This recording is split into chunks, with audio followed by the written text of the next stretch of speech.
Hi అండి, అందరికీ నమస్కారం. అందరికీ కూడా ప్రపంచ పర్యావరణ దినోత్సవ శుభాకాంక్షలు అండి. ఈ 4 రోజుల నుంచి కూడా మనం ఎవరు పర్యావరణాన్ని కాపాడుతున్నారు, ఎవరు పర్యావరణాన్ని కాపాడుతూ ఫంక్షన్స్ చేశారు, ఇలాంటి విషయాలన్నీ కూడా మనం తెలుసుకున్నామండి. అంటే నేను యూట్యూబ్లో షార్ట్స్ రూపంలోనూ అలాగే వీడియోల రూపంలో కూడా పెట్టున్నాను. మీరందరూ కూడా వాటిని అంటే ఎవరైతే చూసారో వాళ్ళు కొన్ని చూసుండకపోవచ్చు, కొందరు చూసుండొచ్చండి. కాబట్టి ఈరోజు నేను చేసేవి కూడా నేను పెట్టాను. ఈరోజు నేను ఏం చేశాను, ఏది ఎలా పంపించాను అనేది కూడా మీరు ఈరోజు వీడియో చూసినట్లయితే లాంగ్ వీడియో కూడా పెట్టాను, షార్ట్ వీడియో కూడా పెట్టాను.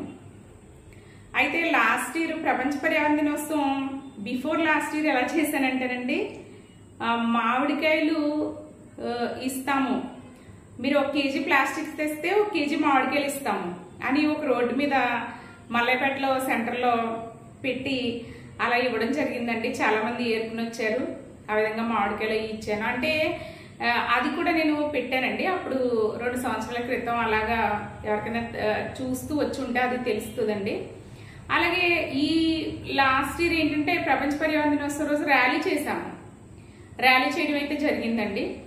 ఈ ఇయర్ అయితే మనం అంటే ఇంట్లోనే కూర్చుని అవగాహన కల్పించడం అయితే జరుగుతుంది అనుకోవాలి.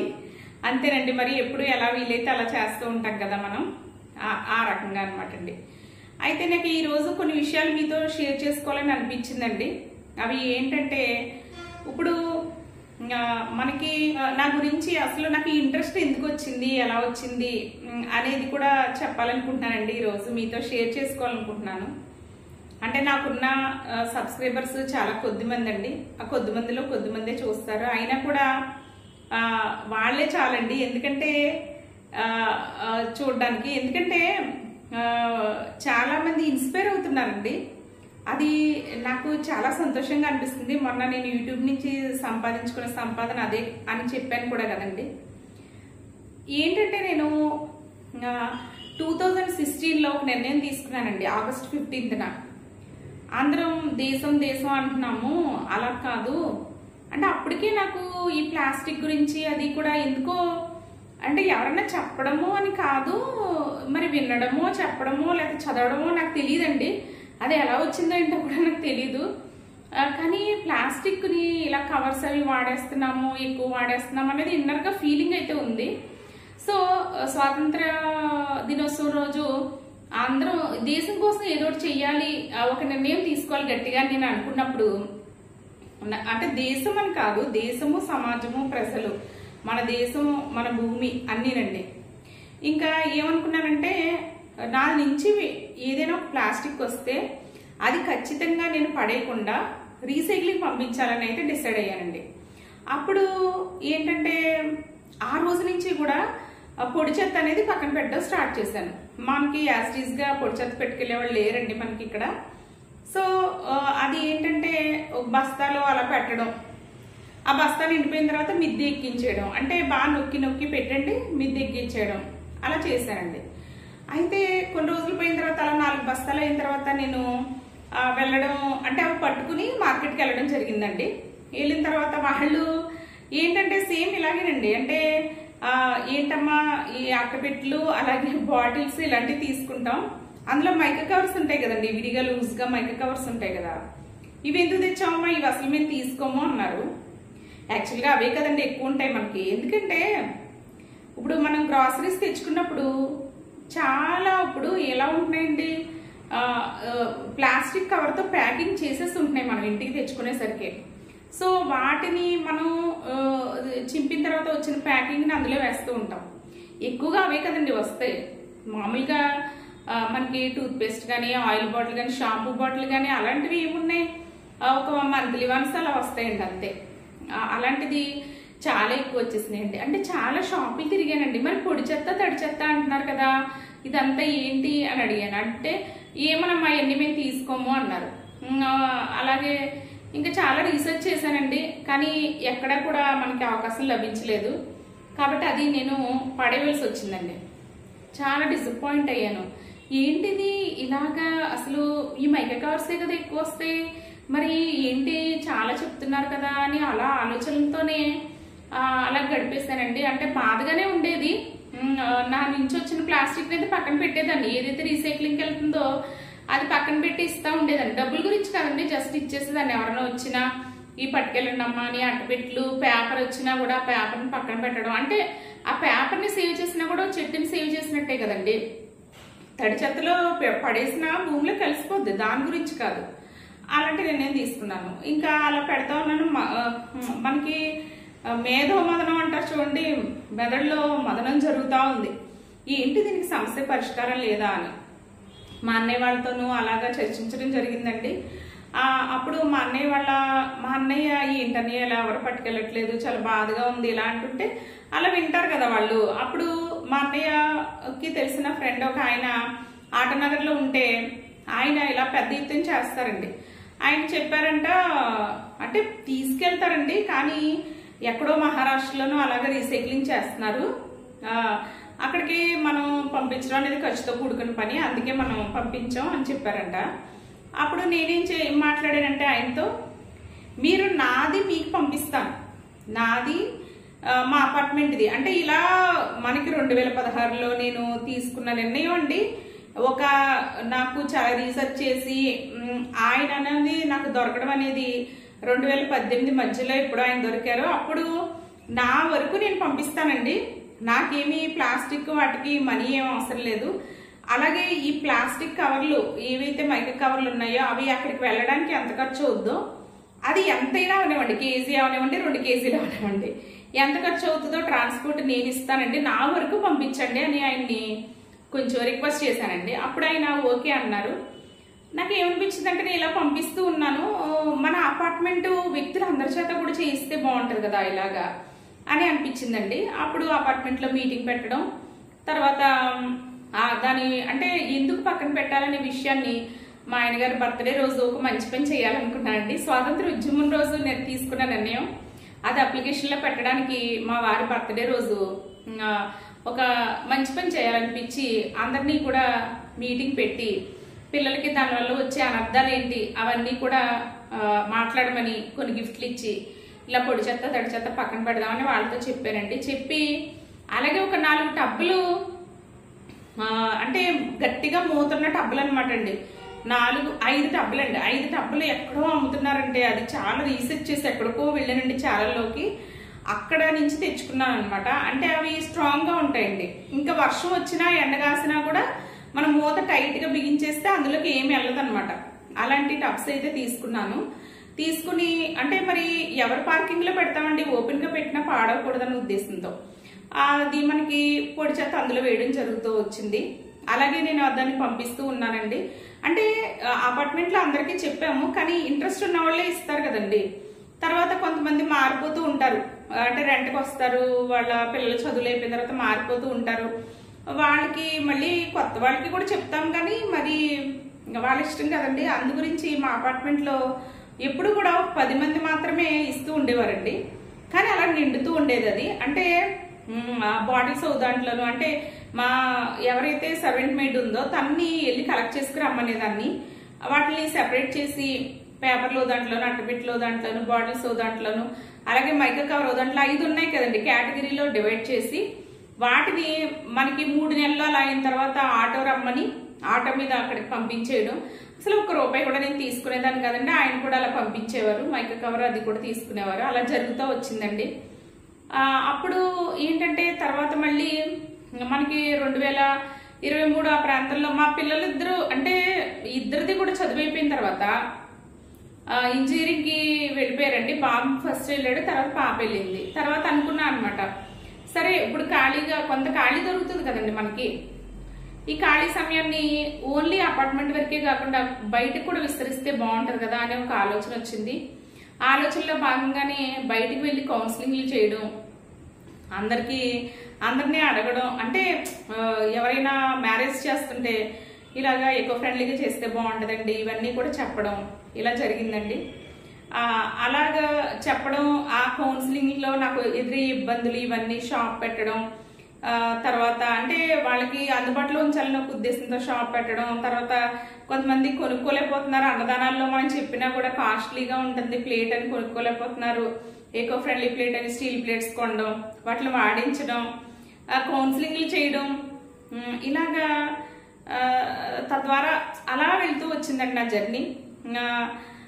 ఏదో అంటే నాకు వచ్చే ప్రాబ్లమ్స్ని ఫేస్ చేసుకుంటూ దాన్ని సరి చేసుకుంటూ అలా 1 by 1 వెళ్తూ వచ్చాను. ఈరోజు అంటే ఒక మిల్లులో పెట్టేదానండి ఫస్ట్, పాత మిల్లులో. ఆ మిల్లు కూడా పడగొట్టేస్తారన్నప్పుడు మళ్ళీ దాన్ని ఇంకో చోట రెంట్కి తీసుకోవడం, షాప్ పెట్టడం, ఇప్పుడున్న ప్లేస్ అదేనండి. తర్వాత షాప్ తీసేసాను కొన్ని కారణాల వల్ల. అవన్నీ ఇప్పుడు తర్వాత చెప్తానండి ఒకసారి షాప్ ఎందుకు తీసేసాను ఏంటది. అంటే అది కూడా ఒక సర్వీస్ మోటోతోనే పెట్టానండి షాప్ కూడా. ఈరోజు ఈ జర్నీ ఇలా వెళ్తూ ఉందండి. వెళ్ళే క్రమంలో మన ఆంధ్రప్రదేశ్ ప్రభుత్వం మనల్ని సత్కరించడం, ఒక అవార్డు ఇవ్వడం అనేది కూడా నాకు చాలా సంతోషంగా అనిపించింది.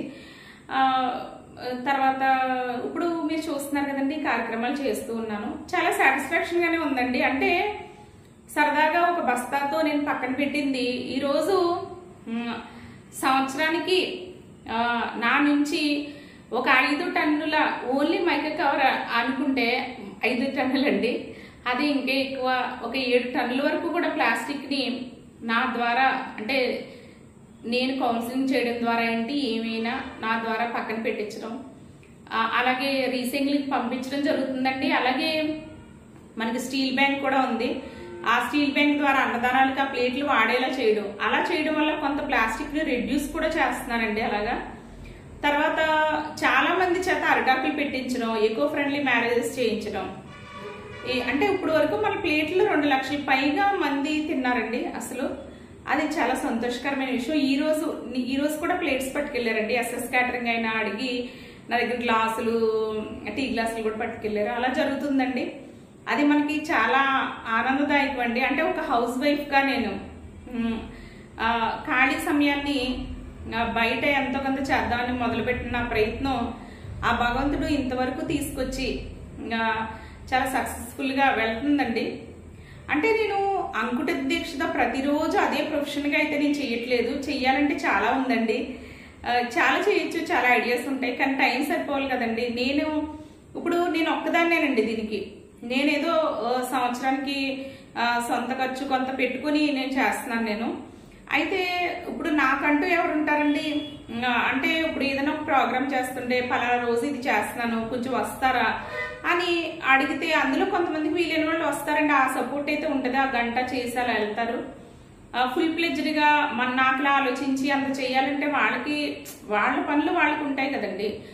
ఆ రకంగా నేనే మెయిన్ అనుకోవాలండి. అంటే ఏదైనా ఒక ఈవెంట్ బేస్డ్గా కొంచెం హెల్ప్ చేసే వాళ్ళు ఉంటారు, అంతే, అంతవరకే. ఆ రకంగా అంటే ఏదైనా జాతర జరిగినప్పుడు ఇక్కడ ఉన్న పిల్లలు కూడా కొంతమంది బాగా హెల్ప్ చేస్తారు. ఆ రకంగా చేసుకుంటా ఎంతో మంది సహాయ సహకారాలు కూడా నాకు అందడం వల్లే ఎదురుకెళ్ళగలుగుతున్నాను. అంటే మెయిన్ ఎక్కువ ప్రెషర్ తీసుకునేది నేనే కాబట్టి నాకున్న తలో అంటే ఇంట్లో ఒక హౌస్ వైఫ్ ఎలా చేసుకుంటుందో పనులు అవన్నీ కూడా నాకు ఉంటాయి కదండి. అవన్నీ చక్కబెట్టుకుంటూ ఖాళీ సమయాన్ని ఇలాగా నేను చేస్తూ ఇంతవరకు వచ్చానండి. అలాగే యూట్యూబ్ ముందు పెట్టాను. బయటికి వెళ్ళేటప్పటికి యూట్యూబ్ ముందే స్టార్ట్ చేశానండి. ఆ బయట ఇవన్నీ చేస్తుంటే ఇవి కూడా చూపిస్తే బాగుంటుంది కదా అని అలా యూట్యూబ్లో చూపించడం మొదలు పెట్టాను. ఫస్ట్ ఓన్లీ ప్లాస్టిక్ కోసం మొదలు పెట్టలేదండి, ప్రకృతి నా ఆలోచనలు అనే యూట్యూబ్ ఛానల్ స్టార్ట్ చేశాను కదా నేను అప్పుడు ఎలా అంటే సరదాగా స్టార్ట్ చేశానండి. నేను అందరికీ చూస్తున్నాం కదా, మనం కూడా ఏదన్నా చేస్తే బాగుంటుంది కదా అన్నట్టుగా నేను మా అబ్బాయిని ఓపెన్ చేయమంటే చేశాడు. అప్పుడు ఏం పేరు పెట్టమంటావు అంటే అప్పటికప్పుడు స్పాంటేనియస్గా చెప్పానండి. నాకు నేచర్ అంటే ఇష్టం కాబట్టి ప్రకృతి గురించి చెప్తాను, అలాగే నా ఆలోచనలు ఏంటో కూడా షేర్ చేసుకుంటాను అని ప్రకృతి నా ఆలోచనలు అనేది నేను పెట్టడం జరిగిందండి. కాబట్టే ఓన్లీ ప్రకృతి గురించే కాదండి, నా మైండ్లో ఏముందో, నేను ఏం చేస్తున్నాను, నేను ఏం వంటలు చేస్తున్నాను, అలాగే నేను ఫామ్ హౌస్ దగ్గర ఏమన్నా పండిస్తున్నా అవి చూపిస్తూ ఉంటాను. నా ఆలోచనలు కూడా మీరుతో చాలా షేర్ చేసుకుంటూ ఉంటాను. ఒక కేటగిరీ అని కాదండి. అలాగే ప్లాస్టిక్ని కూడా ఎలాగా నివారించాలి, ఎలా రెడ్యూస్ చేయాలి, వాడిన దాన్ని ఎలా రీసైక్లింగ్ పంపించాలి, ఎలా రిఫ్యూజ్ చేయాలి, ఇవన్నీ కూడా నేను షార్ట్స్ రూపంలో మీకు అందిస్తూనే ఉన్నాను. చాలా మంది ఇన్స్పైర్ అవుతున్నారండి. అంటే అప్పటికప్పుడు ఏదైనా ఫంక్షన్కి వెళ్ళినప్పుడు నిన్ను చూసి మేము కూడా టిఫిన్కి బాక్సులు పంపిస్తున్నామని కొందరు, నిన్ను చూసి నేను ఇలా చేస్తున్నాను, అంటే నేను లంచ్కి బాక్స్ పట్టుకెళ్లేదాన్ని, ఎలా అంటే ప్లాస్టిక్ దాంట్లో పట్టుకెళ్లేదాన్ని, నీ గురించి నేను డిమార్ట్లో కొనుక్కుని నీవన్నీ ఈరోజు ఇది వాడుతున్నాను, ఇలా ఒక్కొక్కళ్ళు ఒక్కటి చెప్తుంటే చాలా ఆనందం వేస్తుందండి. చాలండి.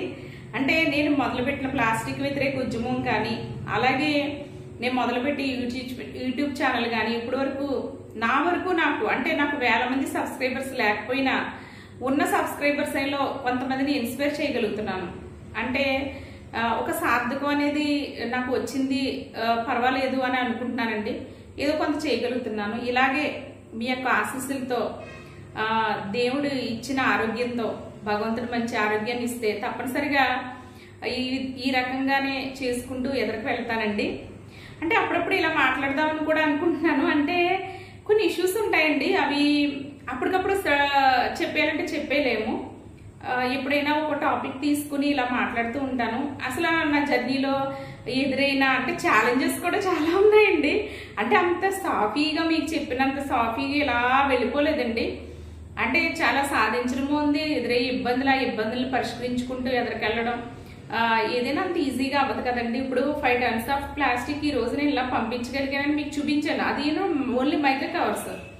అంటే దాని వెనకాల ఎంత ఉంటుందండి అసలు. అవన్నీ కూడా ఛాలెంజెస్ చాలా ఉన్నాయి. వినాయక చవితికి బొమ్మలు తెప్పించడం అవన్నీ ఉన్నాయండి. ఎప్పుడైనా ఏదైనా నాకు షేర్ చేసుకోవాలనిపిస్తే ఇలా మాట్లాడుతూ ఉంటాను. మీరు ఇలాగే ఆదరించండి. మీకు ఏదైనా ఒక విషయం నచ్చితే కామెంట్ రూపంలో కూడా నాకు తెలియజేస్తూ ఉండండి, నాకు తెలుస్తుంది కదండి. అలాగే లైక్ చేయండి, షేర్ చేయండి, సబ్స్క్రైబ్ చేయండి. మీరందరూ కూడా పర్యావరణాన్ని కాపాడుకుందామండి. మనందరం కాపాడుకుందాం. కాపాడండి పర్యావరణం అంటే ఏదో అనేసుకోకండి. పర్యావరణం అంటే నేచర్, ప్రకృతే భగవంతుడు. ఆ ప్రకృతి నుంచే మనం అన్ని పొందుతున్నాం, ప్రకృతి నుంచే మనం ఇలా తయారయ్యామండి. కాబట్టి మనం ప్రకృతిని కాపాడుకుంటే మొత్తం సంపద మన దగ్గర ఉన్నట్టేనండి. ప్రకృతి మన సంపద అండి. ఆరోగ్యం కూడా దాని నుంచే వస్తుంది. కాబట్టి దాన్ని ఎప్పుడైతే కాపాడుకుంటామో మనం అందరం కూడా చాలా బాగుంటాం. పిల్లలకి మంచి పర్యావరణాన్ని ఇచ్చి భవిష్యత్ తరాలకు మన తాతలు మనకి ఎలా ఇచ్చారో అలాగే మనం వాళ్ళకి అందివ్వాలండి. యాక్చువల్గా మన జనరేషన్లోనే ప్లాస్టిక్ వాడకం అనేది విరివిగా వాడడం ప్రారంభమైంది. కాబట్టి దాన్ని తగ్గించే బాధ్యత కూడా మన మీద ఉంది. కాబట్టి మీరు అందరూ కూడా అర్థం చేసుకుంటారని అనుకుంటున్నాను. ఏంటంటే ప్లాస్టిక్ని ఫస్ట్ రిఫ్యూజ్ చేయండి, రెడ్యూస్ చేయండి. మీ దగ్గరికి వచ్చిన ప్లాస్టిక్ని విడిగా పక్కన పెట్టండి, రీసైక్లింగ్ పంపించండి. ఉంటానండి.